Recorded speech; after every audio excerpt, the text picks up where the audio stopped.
وغیرہ تو نہیں ہے؟ حوال سر اس میں پچھلا لیکچر جو تھا میں 2-3 چیزیں جو ہیں وہ بہت کلیئر ہوئی ہیں، کلیئر ہوئی ہیں؟ کلیئر ہو گئی ہیں، مطلب جیسے اہل بیت کا تھا اور سفینہ نجات نوح کے سفینے کی مثال میں.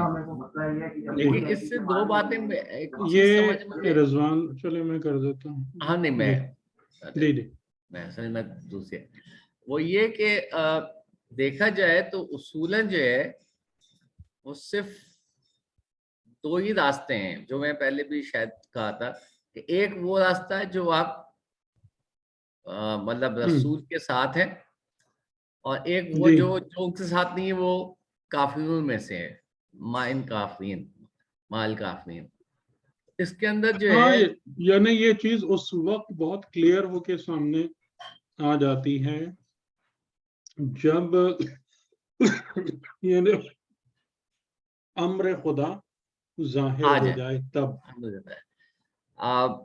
لیکن یہ جگہ ہر جگہ پر میرا خیال ہے وہ تو خیر ڈیفینیٹلی ہے، لیکن یہ جب بھی کوئی مطلب کوئی ایسا کریٹیکل ٹائم آئے اس میں زیادہ امپورٹنٹ ہو جاتا ہے. عام زندگی وہی میں کہہ رہا ہوں نا، جب امر خدا ظاہر ہو جائے، ہاں جب امر خدا ظاہر ہو جائے تو پھر اس وقت ایک بالکل واضح لکیر کھنچ جاتی ہے کہ ماننے والا مومن، نہ ماننے والا کافر.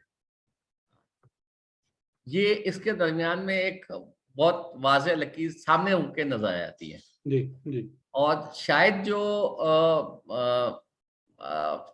تمام آیات میں ہے کہ بھئی کہ ہم تمہیں وہ کریں گے، آزمائیں گے، موت حیات کا، جیسے میں نے بات پوچھا تھا پچھلی دفعہ کہ موت حیات کا مطلب وہ کیسے ہے، وہ تقریباً تمام میں مسئلہ یہ ہوگا کہ آپ حق کے ساتھ ہیں یا حق کے اگینسٹ ہیں، اسی کو لیکن جسٹیفائی کرتا اسٹریٹ ہے. اوے کافر ہونے والی بات ہر وقت نہیں ہوتی ہے. نہیں، ہر وقت نہیں ہوتی ہے، ہر وقت وہ اس وقت وہ ہوتی ہے کس جب وقت کوئی ہوتی ہے؟ جب امر خدا ظاہر ہو جائے. جی. یہ امر خدا ہے کوئی آزمائش ہو. نہیں، جیسے امر خدا کا مطلب یہ ہے، آپ آسان الفاظ میں سمجھ لیجئے، حجت خدا. ہاں، حجت خدا، ہاں صحیح ہے. یعنی اللہ کی حجت کسی بھی عنوان سے ظاہر ہو جائے کہ آپ کو بالکل صاف دکھ رہا ہے کہ یہ حق ہے، یہ باطل ہے، یہ صحیح ہے، غلط ہے، یہ خدائی ہے، یہ غیر خدائی ہے، کوئی کنفیوژن نہ رہے. اور آپ کو ایک کوئی سائڈ لینی ہو. ہاں، یعنی جیسے ابھی ہم لوگوں کو کس بات کا ایڈوانٹیج مل رہا ہے ہاں، کہ جب گرے تک ہمارے ایریاز پاس کافی حجت سارے خدا ہیں. نہیں ہے، گرے ایریاز کافی سارے ہیں جس میں ہم جیسے لوگ چھپ کے بیٹھ جاتے ہیں اس کا فائدہ اٹھا رہے ہوتے ہیں. جی ٹھیک. یہ ایک بہت چیزیں اس میں سمجھ کے آئی ہیں ساری اس کے اندر. اور اہل بیت کا جو آپ نے بتایا وہ تو بالکل ہی ڈفرینٹ وہ تھا. اور تیسری چیز جو تھی اس کے اندر تھی وہ عمل الغیر الصالح. اب یہ جو چیز ہے غیر صالح، جی، جی صحیح، انہو یہ جو ہے نا عمل غیر صالح. ہاں، عمل غیر صالح جو ہے، صالح جو ہے، اس کے اندر جو ہے وہ مینلی تو تزکیہ ہی ہے. ٹھیک ہاں، ہے، یعنی اس جو قرآن نے جو ترکیب استعمال کی ہے نا، وہ ترکیب آپ کو انفیکٹ عمل کے بجائے پرسنالٹی کی طرف فوکس کر رہی ہے. ہاں، کہ پرسنالٹی یعنی جو ہے، ضمیر جو ہے نا، انا کے ساتھ ہوا ہے، یعنی ہاں انا ہو والی بات جو ہے نا وہ پرسنالٹی کی طرف جائے پرسنالٹی گی. ہو جاتی ہے بالکل. اگر عملو ہو ہوتا تو پھر ہاں، فوکس عمل پہ ہوتا. عمل پہ ہوتا ہے، لیکن یہ پرسنالٹی پہ ہے. مطلب اس کا مطلب یہ ہوا کہ انسان جو مطلب اس کا نفس ہے، میں کہنا چاہیے اس کے اندر والا جو آپ کا شخصیت ہے، ہاں، یعنی اس کا خلق، اس کی ذات، اس کی صفات، یہ اصل میں خدا کی بارگاہ میں لائق اہمیت ہیں. ہاں، لائق اہمیت بھی ہے، اور وہی جو ہے اس کی ہی امپورٹنس ہے کہ بھئی وہ صالح ہے یا غیر صالح. ہاں، یعنی آخری فیصلہ اس پر ہی ہونا ہے. آخری فیصلہ اسی پہ ہوتا ہے. جی. صحیح. یہ بہت مطلب 2-3 چیزیں یہاں پر بہت کھل کے سامنے آ گئی جو کہ نارمل پڑھتے میں سمجھ نہیں آئی تھی، مطلب پڑھ گئے تھے اس میں چھوڑ گئے تھے. اور کوئی سوال کسی کے پاس اگر ہو؟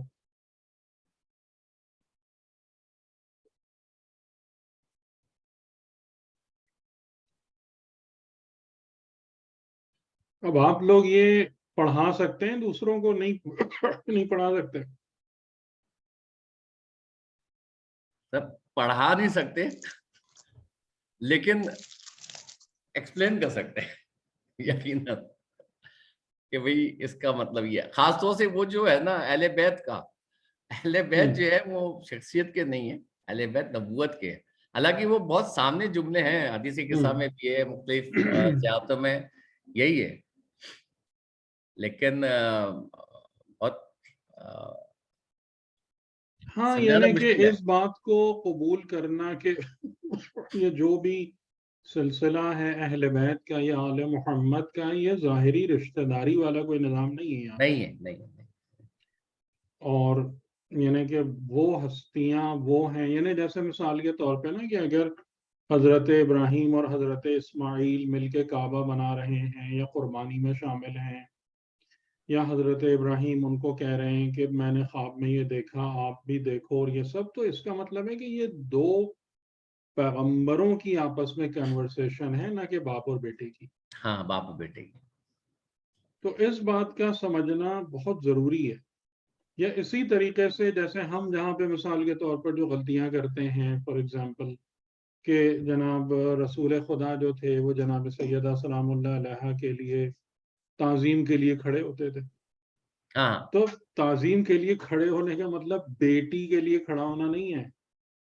یہ مطلب بلکہ ان کی جو الہی شخصیت اور حیثیت ہے اس کا احترام ہے.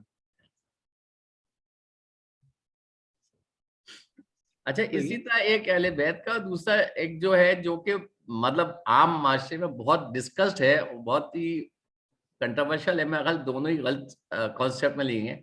ایک وہ جو حضرت آدم کا واقعے میں ہے، علامہ آدم اسماء کلھا، اس کے اندر جو اسماء کی بحث ہے نا وہ بھی بہت جگہ ہوئی ہے، لیکن بہت غلط طریقے سے ہوئی ہے، مطلب جو مطلب کانسیپٹ چھٹ کی ہوئی ہے.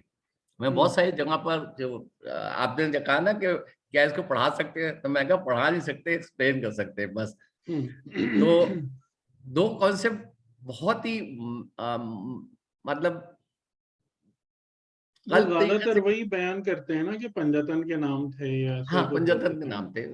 مطلب بیسکلی وہ آپ کہہ سکتے ہیں کہ اس کا مصداق یہ بھی ہو سکتا ہے، لیکن وہ ڈائریکٹلی نہیں تھے، لیکن کہا یہی جاتا ہے. نہیں یعنی کہ ناموں سے کیا فرق پڑتا ہے، ناموں کو جاننا یا نہیں جاننا کون سا علم ہے؟ کوئی فرق ہے، علم نہیں ہے. ہاں، اصل تو یہ اصل سوال ہے نا. تو وہ یہ دو چیزیں جو ہے وہ زیادہ اور تر. دوسری سب سے بڑی بات یہ ہے کہ جب اگر آدم نے وہ نام بتا دیے، آدم کو سیکریٹلی پتا تھے، ہاں تو پھر آدم نے وہ نام بتا دیے، فرشتوں کو بھی پتا چل گئے وہ نام، تو پھر آدم اور فرشتوں میں فرق کیا رہا؟ لیکن آپ دیکھ رہے ہیں نا کہ فرق آخر تک برقرار ہے، اور اسی فرق کو ایکنالج کرنے کی بنا پر ہی تو فرشتے سجدہ کر رہے ہیں. سجدہ کیوں کر رہے ہیں؟ وہ اسی لیے سجدہ کر رہے ہیں نا کہ انہوں نے آدم کی فضیلت کو اپنے اوپر قبول کیا ہے، قبول کر لیا اس امتحان کے بعد، امتحان علم اسما کے بعد انہوں نے آدم کی فضیلت کو اپنے اوپر قبول کیا اور پھر سجدہ کیا. تو اگر خالی کچھ ناموں کا جاننا اور بتانا تھا تو وہ نام تو انہیں بھی پتہ چل گیا. ہاں، وہ تو پھر تو دونوں برابر ہو گئے نا. اس میں ایک سوال ہے، یہ جو فرشتوں نے جو سجدہ کیا تھا وہ تو جب اللہ تعالیٰ نے ان سے کہا کہ میں ایک مجسم بنا رہا ہوں، جیسے ہی میں اس روح میں سے اپنی روح میں سے پھونک دوں نفخت فیہ روحی، تم نے سجدہ کرنا ہے. امتحان تو بعد میں ہوا ہے، اس سے پہلے تو امتحان نہیں ہوا تھا، سجدے کے بعد امتحان ہوا. نہیں، پہلے ہوا ہے. پہلے فرشتوں کا سوال ہے، پھر اس کے بعد خدا کا جواب ہے، خدا کے جواب نے فرشتوں کو مطمئن کیا، پھر حکم سجدہ. پھر حکم سجدہ. اچھا جی. اچھا اس سیکوینس کا یعنی پتہ خدا جو ہے وہ کسی سے زبردستی کام نہیں کراتا ہے. ہاں نہیں لیکن اس میں کیسے پتہ لگا؟ کیونکہ اس وقت شیطان بھی تو موجود ہوگا نا اس وقت جب یہ ڈائلاگ ہو رہے تھے. ہاں بالکل. دیکھو اس ناک کتنی بول رہی. ہاں تو وہ جی تو اس یعنی شیطان اس ڈائلاگ کو نہیں سمجھ سکا. اس ڈائلاگ کے باوجود بھی وہ علم کی فضیلت کو نہیں سمجھ سکا. مسئلہ وہی ہے نا کہ جب نفس میں اگر خرابیاں موجود ہوں, ہم بار بار آپ کی خدمت میں کیا عرض کر رہے ہیں, یہی بات تو میں کہہ رہا ہوں کہ اگر نفس میں خرابی موجود ہے نعوذ باللہ تو انسان سب کچھ جانتے ہوئے غلط راستے پہ جاتا ہے. میں کیوں بار بار کہہ رہا ہوں کہ زندگی کی مہم ترین چیز معرفت حق اور تزکیہ نفس ہے. ان دو کے بغیر آپ راستہ طے نہیں کر سکیں گے. جتنا بھی آپ کے پاس علم آ جائے, جتنی بھی آپ کی نالج بڑھ جائے, تزکیے کے بغیر نہیں ہوتا. یہ بالکل صحیح بات ہے, بالکل صحیح ہے. بڑے بڑے عالم اور بڑے بڑے جو ہے نا وہ مفکر جو ہے نا وہ اس کے دور اصل میں یہی ہے. تو شیطان کو اس سے مسئلہ نہیں جا رہا تھا کہ جناب تزکیہ مجھے آتا ہے نہیں آتا ہے, فلاں ہوتا ہے کیا ہوتا ہے, یہ سب مسئلہ نہیں تھا. سب سمجھ میں آ رہا تھا اس کو. اچھا لیکن مسئلہ یہ تھا کہ خلقتنی من نار و خلقتہ من طین. ہاں اس نے یہ کہا. یہ مسئلہ تھا.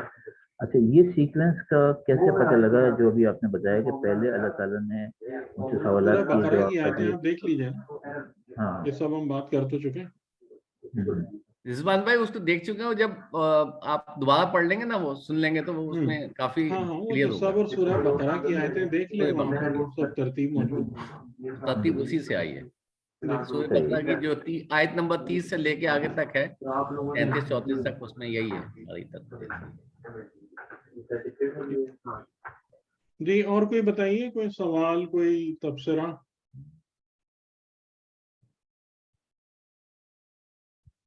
کچھ جو نئے لوگوں نے بھی ہمیں کچھ پچھلے ویک سے جوائن کیا ہے, خاص طور سے میں ان سے بھی سننا چاہوں گا کہ آپ لوگوں کو سمجھ میں آ رہا ہے نہیں آ رہا ہے. ہماری کچھ خواہران وہ بھی بتائیں کہ آپ کو فالو صحیح سے کر پا رہی ہیں نہیں. السلام علیکم سر, انجی بات کر رہے ہیں. سر ابھی آپ فیڈ بیک کے بارے میں پوچھ رہے تھے کہ ہم سمجھا سکتے ہیں آگے یا نہیں. سر اس سلسلے میں صرف یہ تھوڑا سا عرض کرنا چاہوں گی کہ جب ہم لوگ مفاہیم کرا رہے ہوتے ہیں, جو ہمارا کورس ہے, تو اس میں بھی بہت سی آیات ایسی آتی ہیں جس میں آپ کے ان تفسیری پوائنٹ کی وجہ سے چیز کو بہتر طریقے سے کنوے کرنے کا موقع مل جاتا ہے. بے تحاشا آیات ایسی میں نے اب تک دیکھی جن میں جو کانسیپٹس آلریڈی لوگوں کے ذہنوں میں موجود تھے, جیسے یہی اسما والی بات ابھی آئی, اور اس سے پہلے اہل بیت کا ذکر آیا تھا کہ وہ جو ہے کہ جی میرے اہل بیت سے مودت محبت رکھو, اور اس میں آپ نے بتایا کہ اس میں اہل بیت وہ خونی رشتہ دار نہیں ہے بلکہ وہ پیچھے سے کنیکٹ ہو رہا تھا. اس میں یعنی وہ تمام لوگ مودتا فی القربا میں مودتا فی القربا کا ترجمہ یہ نہیں ہے کہ میرے قربا کی مودت, یہ نہیں ہے لفظ.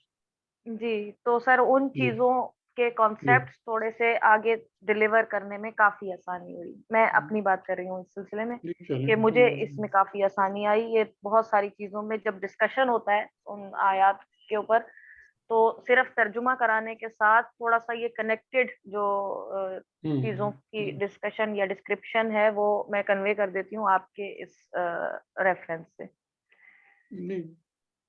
اور انشاءاللہ اصل تو فائدہ اس وقت ہے نا کہ جب آپ لوگ خود اور بھی پڑھتے جائیں اور آپ کو وہ مطلب ایک گہرائی ملتی چلی جائے, جس سے کہتے ہیں نا cut through the words and into the meanings, وہ والی چیز مل جائے انشاءاللہ تو پھر بہت ہی اچھا ہے. السلام علیکم. وعلیکم السلام. سر اس میں ٹائم لگے گا کہ ہم بھی پڑھائیں, لیکن تھوڑا بہت جیسے انجی بتا رہی ہیں, آپ کی آواز بہت ہلکی ہے.